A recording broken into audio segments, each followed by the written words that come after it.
ដូច្នេះដោយសារការប្រើប្រាស់ Telegram ច្រើនជាងគេនេះហើយដែលធ្វើឲ្យងាយស្រួលក្នុងជនក្រិតជនហ្នឹងគឺបាន target ទៅលើ Telegram បាទដើម្បីបង្វែរជនរងគ្រោះដែលប្រើប្រាស់ Telegram ហ្នឹងជាទិសដៅសម្រាប់ការឆបោកតាមបទល្មើសប្រជាជាតិហើយនៅក្នុងសំណួរដែរខ្ញុំឃើញថាតើកើតឡើងទៅលើ Telegram មានអ្វីខ្លះមានសំខាន់មាន2ការកើតឡើង Telegram បច្ចុប្បន្នហ្នឹងគឺទី1ការក្លែងបន្លំគណនីអ្នកប្រើប្រាស់ដោយយករូបភាពអ្នកធុរកិច្ចជនក៏ដូចជាថ្នាក់នាំជាន់ខ្ពស់អ្នកដែលមានមុខមាត់មកក្លែងបន្លំធ្វើជា Telegram ផ្លូវការឬជាពេលខ្លះការលួចទៅកាន់កាប់ Telegram តែម្ដងគឺតាមរយៈមធ្យោបាយផ្សេងបាទចំណុចមួយនៅក្នុងចំណោម10លានអ្នកដែលប្រើ Telegram នោះគឺជាចំនួនផ្ទាល់មកដូចឧបមាថាខ្ញុំមានលេខទូរស័ព្ទពីខ្សែខ្ញុំជាប់ Telegram ពីខ្សែផ្សេងនេះអញ្ចឹងចំនួន10លានអ្នកនេះវាសមាមាត្រទៅនឹង user 10លានអ្នកឬក៏យ៉ាងម៉េចហើយអ្នកបោកបន្លំមានន័យថាគាត់ target អ្នកដែលប្រើប្រាស់ Telegram គាត់មានរបៀបយកលេខទូរស័ព្ទឬក៏យកលេខ Telegram ហ្នឹងដោយរបៀបណាទៅដើម្បីផ្ញើសារតាក់ទងទៅនឹងការក្លែងបន្លំការបោកបញ្ឆោតបាទចំនួនអ្នកប្រើប្រាស់ Telegram ដែលយើង estimate ថាប្រហែល10លានអ្នកនេះគឺដោយសារយើងម្នាក់បានបង្កើត Telegram ច្រើនដល់លេខទូរស័ព្ទមួយលេខហ្នឹងសឹងតែ Telegram មួយទៅហើយដោយសារបញ្ហាបច្ចុប្បន្នភាពនេះគឺវាកំពុងពេញនិយមអញ្ចឹងអ្នកប្រើប្រាស់ច្រើនហើយសូម្បីតែអ្នកទទួលទាន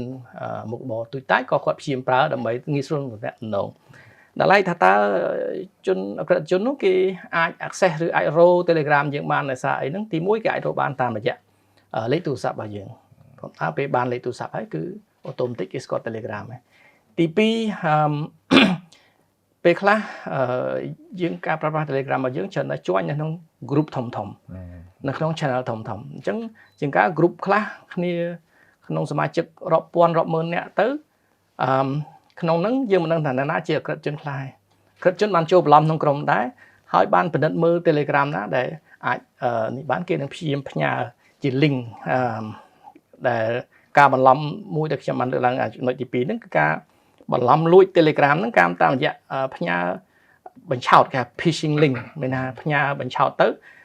ជា link មួយដែលឲ្យយើងហ្នឹងចូលទៅក្នុង system ហ្នឹងហើយយើងវាយអត្តសញ្ញាណលេខទូរស័ព្ទឬក៏ passcode របស់យើងចូលធ្វើឲ្យជនល្មើសអាចយក access យករបស់យើងបានយើងអាចកំណត់បានតាមវិធីណាទៅឧបមាថាខ្ញុំឥឡូវហ្នឹងគឺពេលខ្លះក្នុងសប្តាហ៍ហ្នឹងគឺទទួល message តាម Telegram ហ្នឹងពេលខ្លះក៏ជាអក្សរចិនពេលខ្លះក៏ជារឿង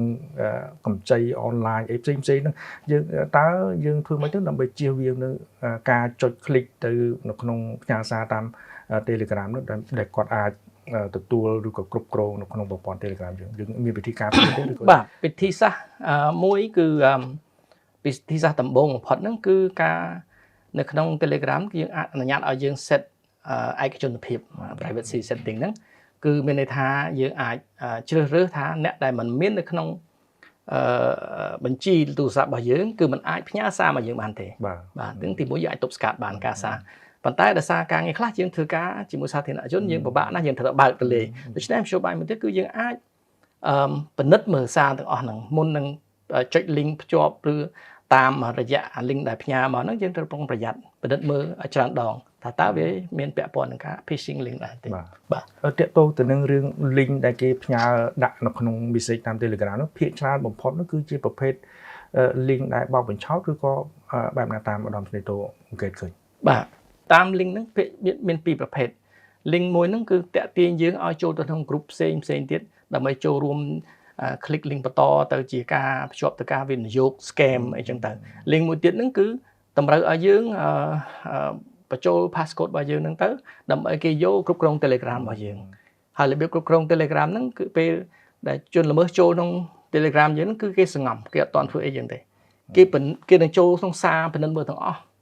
ថាតើយើងបានតំណែងមួយណាខ្លះហើយក្នុងហ្នឹងមានសារណាដែលតាក់ទងនឹងហិរញ្ញវត្ថុដែរទេ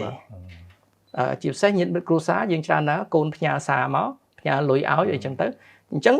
បន្លំធ្វើជា តួឪពុកម្ដាយឬជាកូនដើម្បីស្នើសុំលុយឬក៏ business តំណែងគ្នាឲ្យផ្ញើ មានសំណួរខ្លីមួយ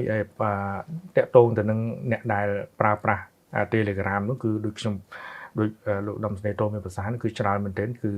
10លានអ្នកគឺ60ជា%ដែលគាត់ប្រើ Telegram ប៉ុន្តែមុននឹងឧបមាថា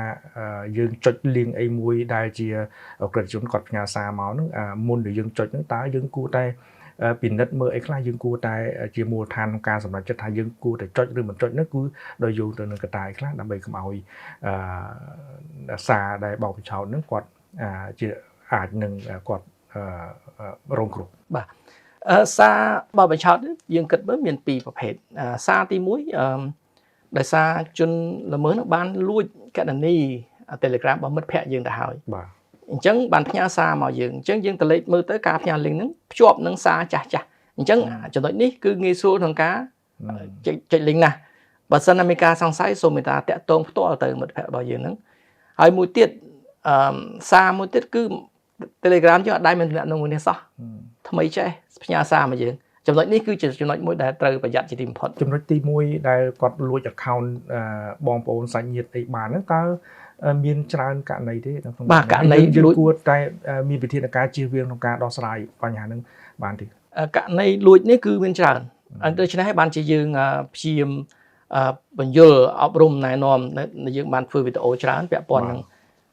ចំណុចដែលគួរតែជៀសវាងដើម្បីជៀសវាងពីការលួចជ្រុលយក Telegram របស់យើងបានដូចជាការកំណត់នៅលើ two step verification នៅក្នុង Telegram គេអនុញ្ញាតឲ្យយើងបើភាសាសាមញ្ញគេហៅថាចាក់សោ2ជាន់ two step verification ហ្នឹងគឺយុទ្ធឋានលើកទឹកចិត្តឲ្យប្រជាពលរដ្ឋដែលប្រើប្រាស់ Telegram ហ្នឹងប្រើប្រាស់វិធាននេះមួយទៀតគឺនៅក្នុង privacy ហ្នឹងគួរតែ